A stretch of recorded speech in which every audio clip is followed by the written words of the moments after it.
What's up, everyone? Welcome to From the Lions Cove podcast. I'm your host, Marcelo, and today I'm with special guest Anthony, and he has a message that he would like to share to the audience. Hey, everyone. I would just like to say this podcast is unofficially sponsored by Roback. You can use my discount code in my Instagram bio to get 15% off your order. Awesome. And also, can you tell them the name of your Instagram account? Yes, that would be important. My Instagram account is AJFKRAKOWIAK. Awesome. Thank you very much, and be sure to check out that link right there, and let's get into the podcast. Thank you, guys. What's up, everyone, and welcome to the third episode of From the Lions Cove podcast. I'm your host, Marcelo, a.k.a. Cello, and today we have a very special guest, my man, Anthony.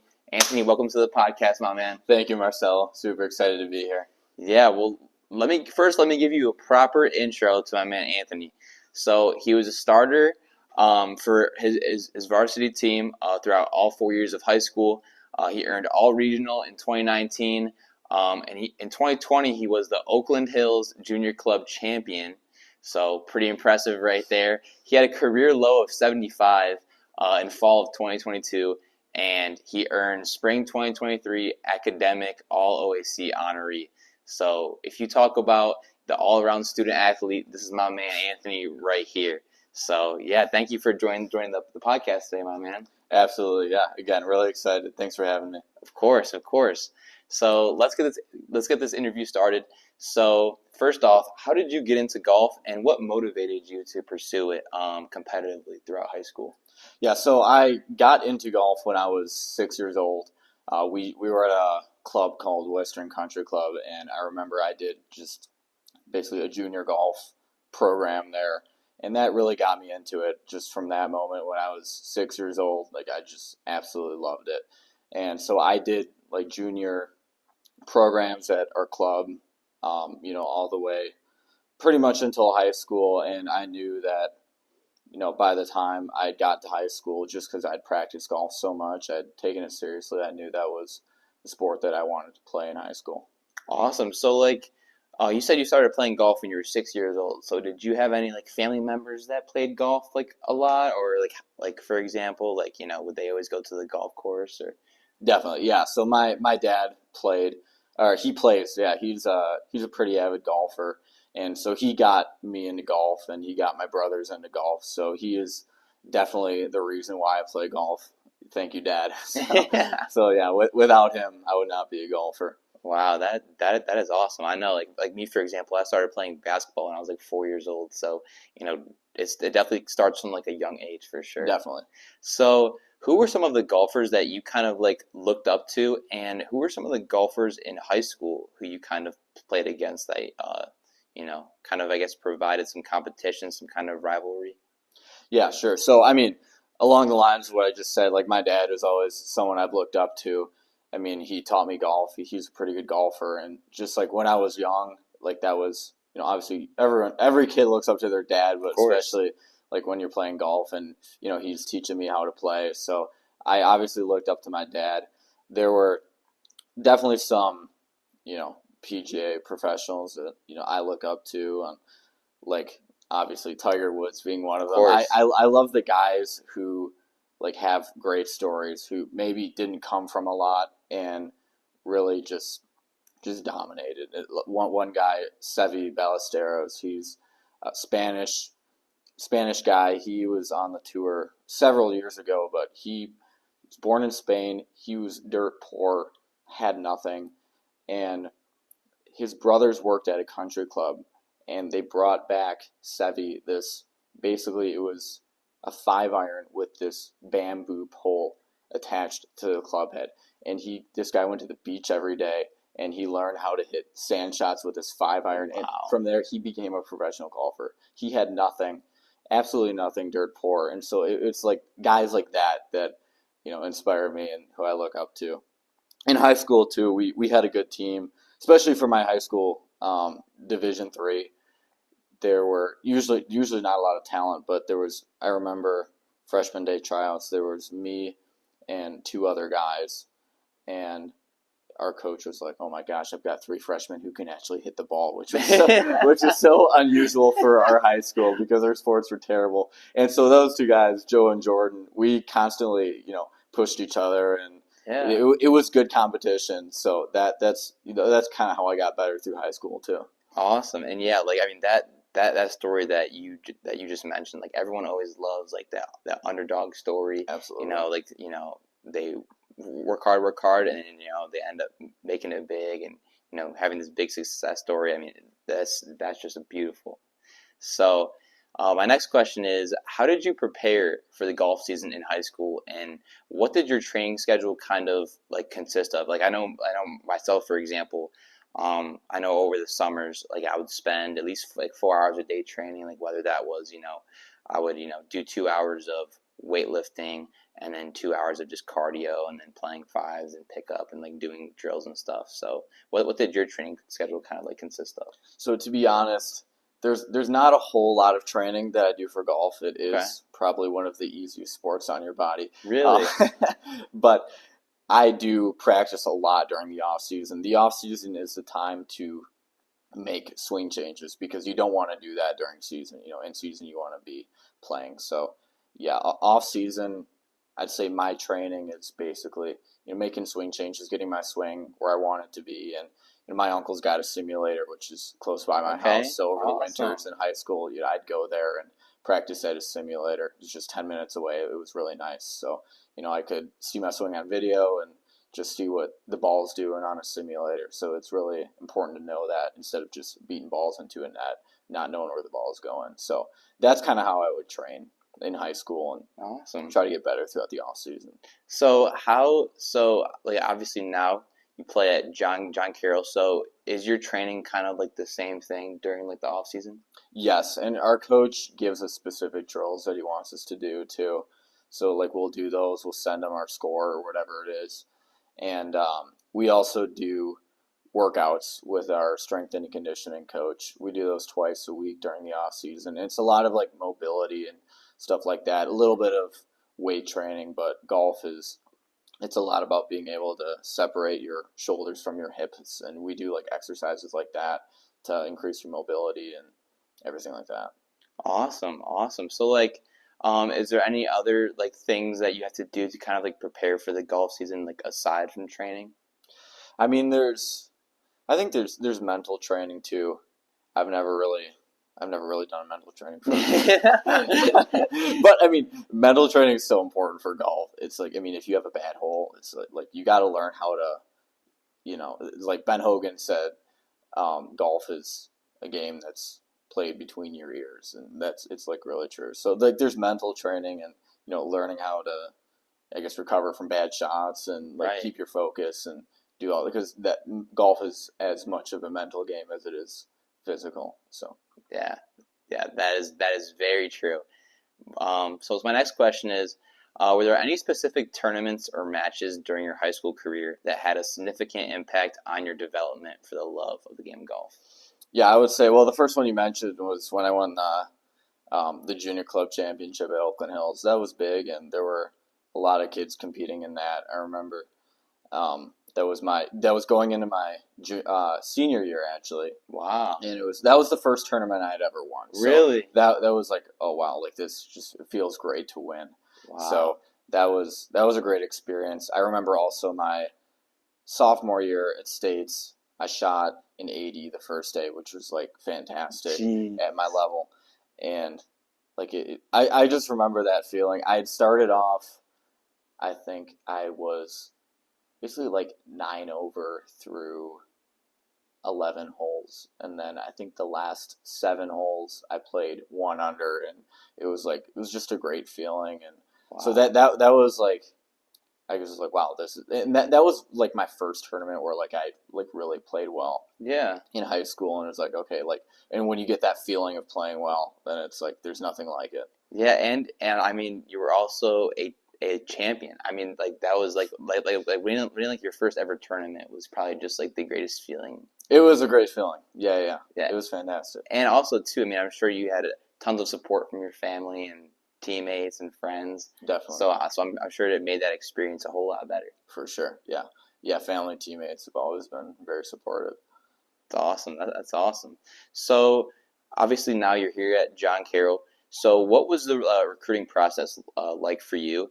And overall, why did you choose to come to John Carroll University? So the recruiting process, I had applied to. I was looking at a bunch of Division III Okay. small schools like John Carroll, Yeah. and there was one day. So my dad's friends with this one guy who knew the coach at John Carroll, Coach Moran, Okay. and this guy was like, "Oh, you should have your son apply to John Carroll, maybe check it out," and the rest is history. So Yeah. I went down to John Carroll. I met with Coach Moran, and we had lunch. I played golf at Shaker, our home course, and Okay. I just loved the school. And I didn't apply to, or I ended up not applying to any other D3 schools. I knew this Really? was where I wanted to come. Wow. So like right when you came and you visited, like you kind of just like fell in love with the place. I did, yeah. Wow. And like I mean, did you get to like I guess take a tour of like the other like courses like around like the area too? A little bit, yeah. So I played Shaker, which is our home course. I looked at Highland. We play there sometimes. To be honest, we don't really play more than those. Those are like our two home courses. Okay. But yeah, we for tournaments we, play.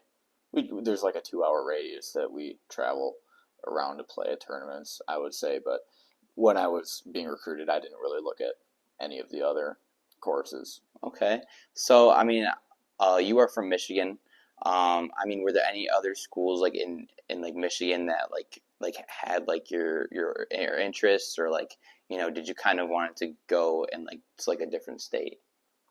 I mean, I think there's something to be said for like so that John Carroll's 3 hours away from Yeah. my home, and I think it's like kind of the perfect distance where you're not too far. If I need to go back, I can always go back. But Right. it's like a good distance too. Or like that's the thing where if I went to somewhere like Adrian in Michigan, like I could have played there.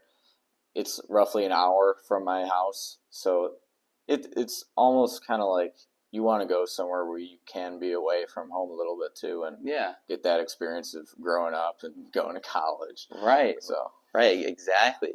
So I guess compared to Division I and Division II programs, what advantages do you think D3 golfers have? I guess like if that's like training or competition, like for sure, yeah, I think. I mean, at the end of the day, there's a lot of people who just like a lot of golfers, aspiring collegiate golfers who want to go D1, and it's like D3 is a great option, and like it's so hard to become a professional golfer, and I it know is. that I have absolutely no chance. Hey, so, hey, don't no, don't count that out yet, my man. But I mean, I knew that in high school. Like, there's no chance that like it's so hard to, and knowing that it's like if you go to even like a D2 or D1, where it's like it's such a commitment. Yeah. And whereas if you go to a D3, it's still like a huge commitment. Right. Right. But I think like if because I'm a chemistry major too. Yeah. So playing golf and majoring in chemistry is quite the balance. So it's like if I went to a D1 school and I feel like I would all my time would basically be it's like golf is my first priority. Yeah, right. So D3 it's kind of the advantage is that you can put your schoolwork first. Yeah. And then golf is a very close second that you can put second. But I know here at John Carroll, I know my schoolwork will be my first priority. And I think that's a huge advantage for people who, they know they're not going to be a professional golfer, but they still, want to play on a team or play college golf. I think D3 is a great option. Yeah, I mean, I like that's key, and obviously, like school is just very like, important. Like school always comes first. Like Definitely. like no matter what. I mean, like even like I remember in high school, like my coaches always said, like school always first, then like basketball comes after. So for sure. Yeah, and if you go to those D1 programs, it's like, okay, now golf is first and then school's second. And I know, I'm not going to be a pro golfer, but hey, don't no. Don't count that out, man. You are pretty good, There's no chance. So like, how has being a part of a golf team like influenced like your personal growth and also your development as an athlete and as a person? So, yes, I think I've grown a lot by being on this team. I remember when I came as a freshman, our team was really good. We won the conference that year. Our team was also very good last year. And then this year, this is not my junior year, so there were a ton of new freshmen that came in. There's 8 new freshmen on Wow. the team. Okay.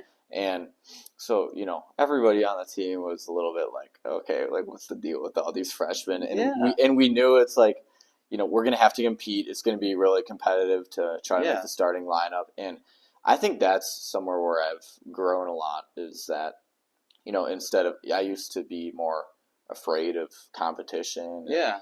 And, I'd be like, oh, like what are these freshmen gonna shoot? Are they gonna take over the program? And I've learned that I can still compete. I can play with these guys, and Yeah. I think that's something where it's like I'm not running away from competition anymore.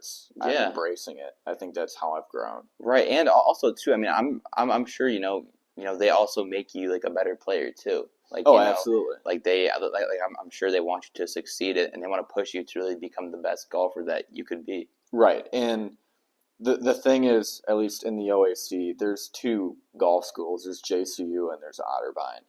And it's like anybody on our team, honestly, could go to a different school in our conference and easily make the top 5. Yeah.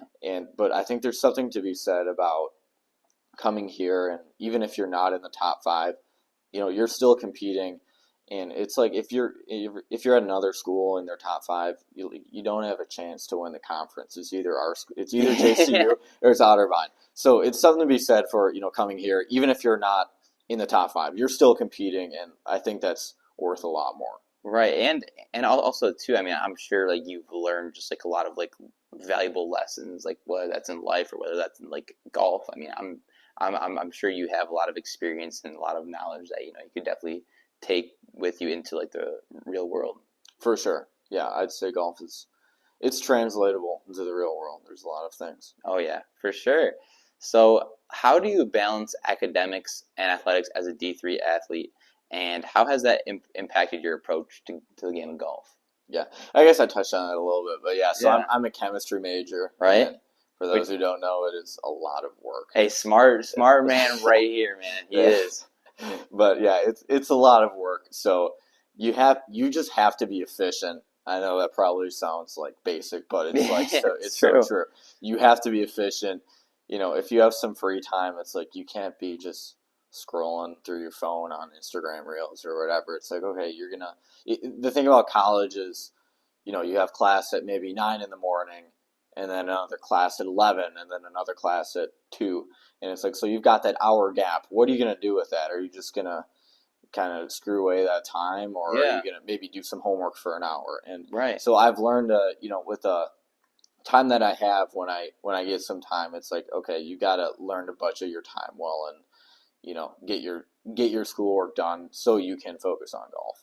Right. And like also too, I mean, like that's definitely hard. I mean, I guess going right from class to homework then to class, but I mean, Right. I'm sure that you are used to it because you've been doing it since freshman year.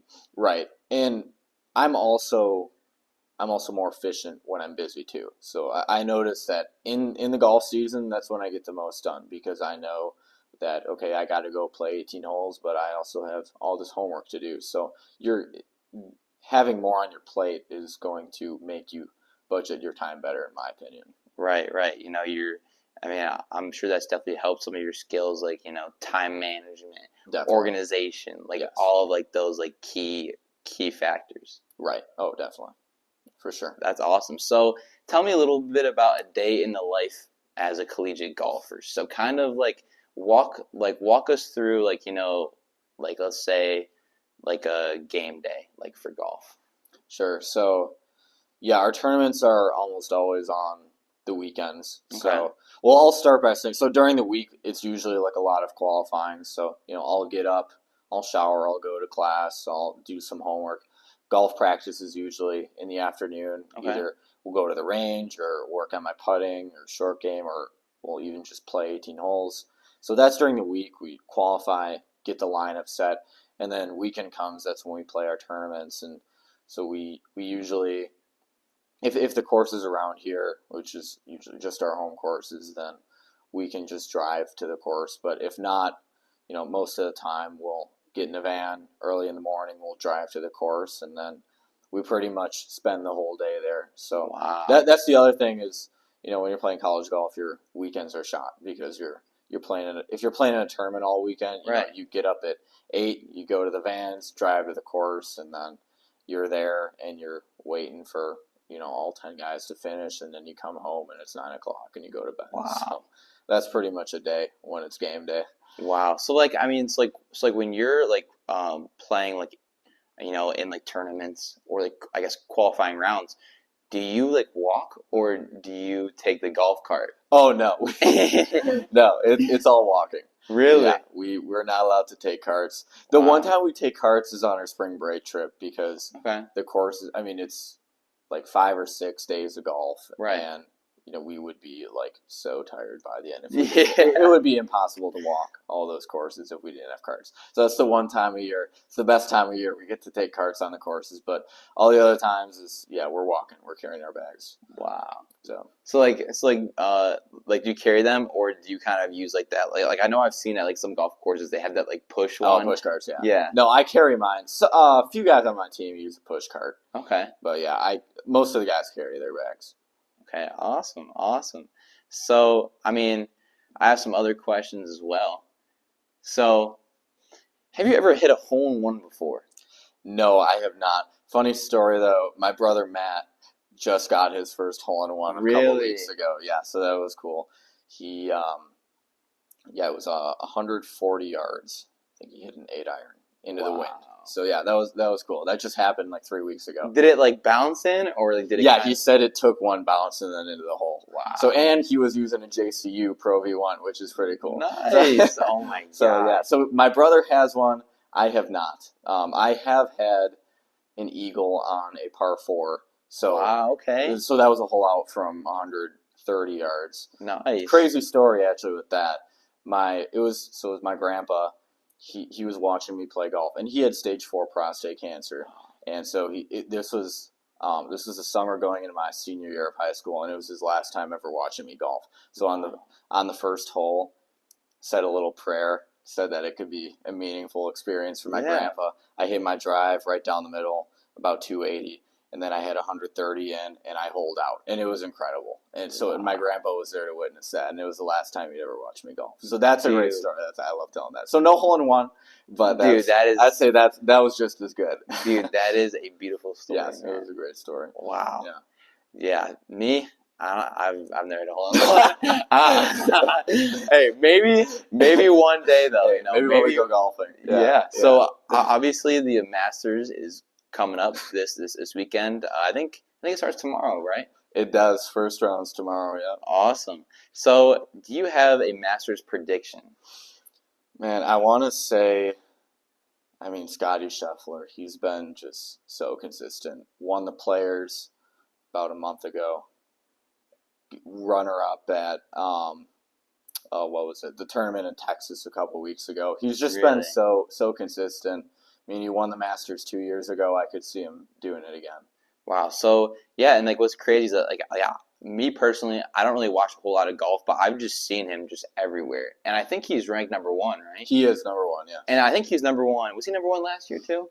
He was for a time, I think. For most of last year, he was number 1, yeah. Okay. Yeah, so, he's definitely my favorite too. Is there like any other, I guess, golfers that you could see winning it? I could see. I really like Wyndham Clark. Yeah, won the U.S. Open last year, and he's been playing well. He almost beat Scotty at the Players. So, really? Yeah, he finished. He had the lip out. I don't know if you saw that on the 18th hole. I actually did. Yes. Wow. So yeah, that was Wyndham Clark. Could see him. I could see. I'm gonna say I'll go on a wild wing here. Say Ludwig Aberg. Okay. He's a new golfer this year, number 9 in the world. I love his swing. Wow, so, 9 as like a rookie? 9 as a rookie, yeah. Wow, so that's actually really impressive. Been playing well. Yeah, played well at the Players. Yeah, I love Ludwig. So Wow, that maybe Ludwig. That would be awesome. But my first prediction is Scotty. So yeah. So, do you have any like pregame like routines? Is there any kind of like artists that you would listen to like before like a golfing match? Like I don't mind, for example, I know in the last podcast, me and Omar talked about it. I'd always bring up, it wasn't PBJ. It was a turkey sandwich, applesauce.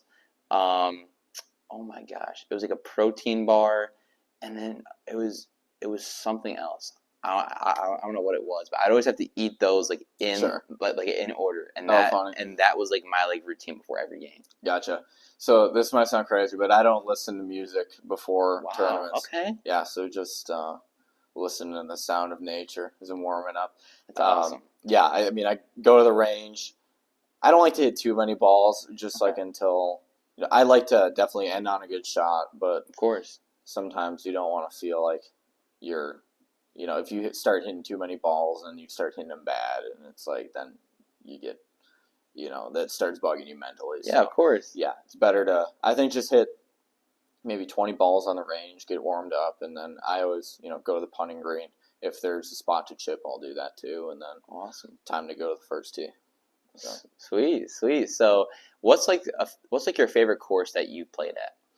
My favorite course is definitely Oakland Hills. That's my home course in Michigan. Awesome. It's a fantastic course.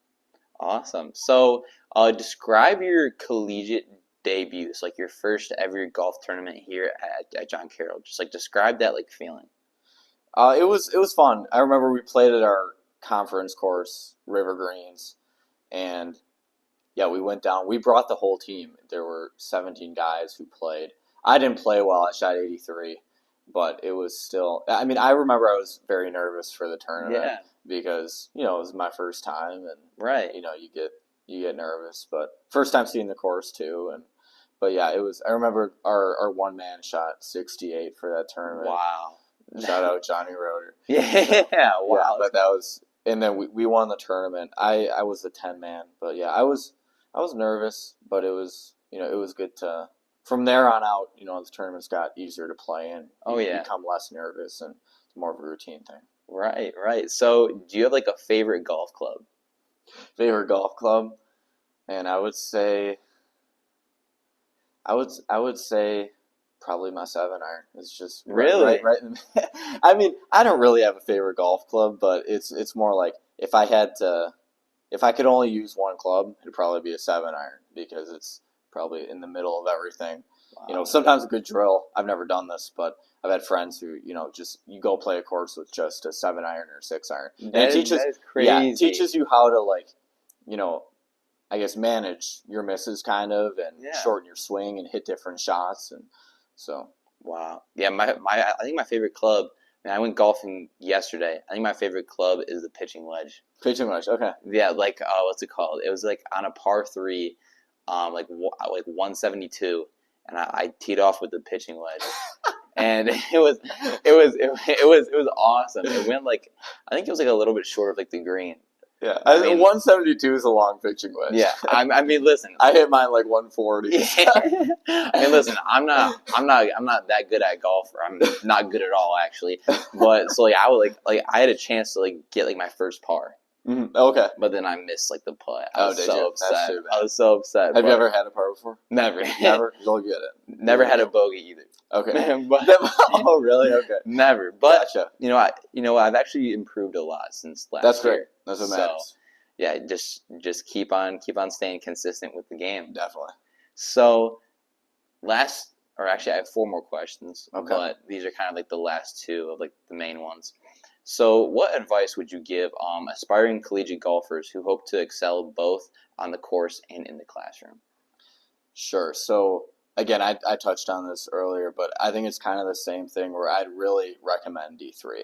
I think it's a great option for people, who they know they're not going to be a pro golfer, but they want to play college sport at, still a very competitive level but still take school or prioritize school first. So I would really consider D3. That's what I would say for aspiring collegiate golfers. Awesome. And then the last question is, what advice would you give to a college student who's not good at golf? I would say it's not too late. It's a great skill to have in the business world. Right, it's true. Take people out golfing, and that's always what I've said. Even if my college career doesn't go exactly how I want it to, it's like I'm a good golfer. I'll have this skill for the rest of my life, and I can play in outings or do whatever as it relates to business. So I think it's a great skill for people to have, and definitely try to pick it up. Awesome. And it can be discouraging because golf is so discouraging. But I if you can get to the level where you can, just are good enough to even play in a scramble, and like you're good enough to play for business or whatever. Like I think that's really great. Yeah, awesome. So like, what's it called? Yeah, so I'm not good with my driver at all. I'll get a few good shots every now and then, but I guess what tips would you give when like using like your driver? Driver, sure. I think it's a lot of people tend to slice their driver, and yeah, that's me. Yep. So even myself, my irons, I tend to play a little draw, and driver, I have the tendency to even play a little fade, and it's really important, especially for your longer clubs, to learn how to shallow the club and learn how to get that right elbow into your body. Okay. Because you want to, on that downswing, you want to have the butt of the club pointed outside the ball.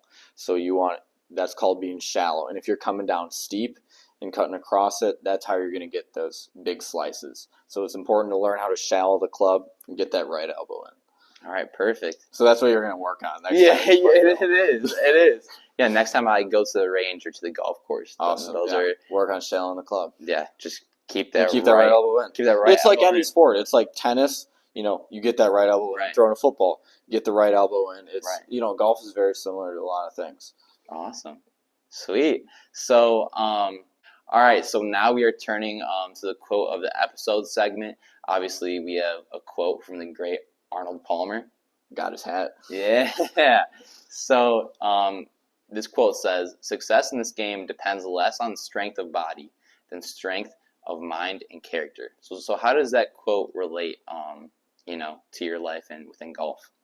I mean, within golf, it's so true. It's like what Ben Hogan said. Again, it's a game played between your ears. You got to learn how, if you hit a bad shot, how are you going to recover from that? It's just like, it's so important to keep your focus right.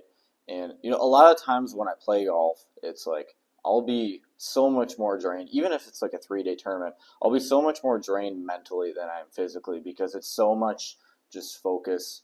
And, like if you lose your focus, you could hit a bad shot. So that's why it's just so mental. Yeah, awesome. So what's one quote that you live by each and every single day? I'd say one quote I live by every day is, "Live today like it's your last."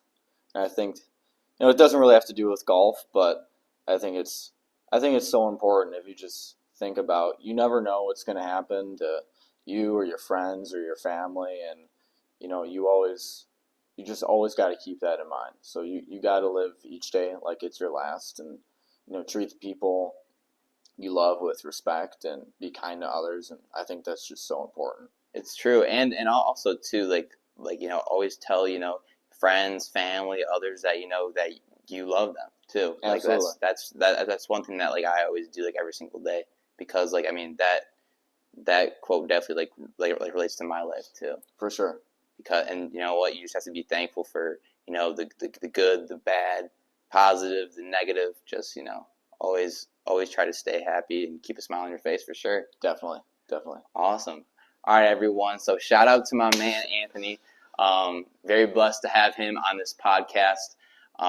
Great golfer, great friend, like amazing student. Honestly, one of the smartest people who I know, honestly.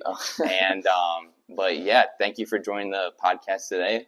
Hopefully you enjoyed it. I did. Thanks so much for having me, Marcelo. Really appreciate it. Of course. So make sure to like, subscribe, comment, and this podcast is on Spotify, YouTube, Amazon Music, Samsung, and hopefully on Apple Podcasts soon. So please stay tuned for that. But hopefully you enjoyed, and we'll see you in the next one, episode 4 on the way next week. Saturdays at 4:30. Stay tuned. All right, we'll see you later.